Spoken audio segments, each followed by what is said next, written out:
अकोले तालुक्यात अवैध दारू विक्री करणाऱ्यांवर राज्य उत्पादन शुल्क विभागाने मोठी कारवाई केली। संगमनेर विभाग व अहिल्यानगर प्रशासनाच्या संयुक्त पथकाने तालुक्यातील विविध गावांमध्ये छापे टाकत दारू माफियांना जोरदार दणका दिलाय।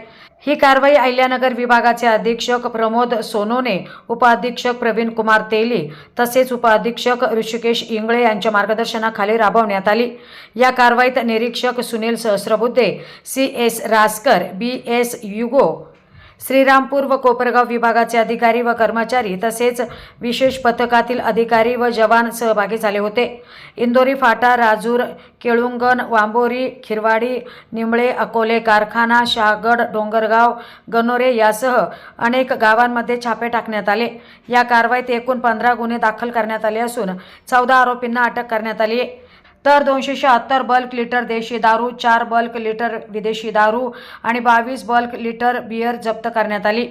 9 वाहने देखील ताब्यात घेण्यात आली असून जप्त मुद्देमालाची किंमत सुमारे 2,07,000 रुपये इतकी आहे।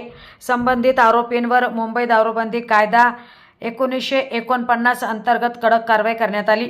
अवैध दारू निर्मिती, वाहतूक आणि विक्रीवर पुढेही अशीच कारवाई सुरू राहणार असल्याचे निरीक्षक सुनील सहस्रबुद्धे यांनी सांगितले। दरम्यान नागरिकांनी अवैध दारूविषयी कोणतीही माहिती असल्यास उत्पादन शुल्क विभागाशी संपर्क साधावा असे आवाहन करण्यात आले। या कारवाईमुळे अकोले तालुक्यातील अवैध व्यवसायाला मोठा धक्का बसलाय।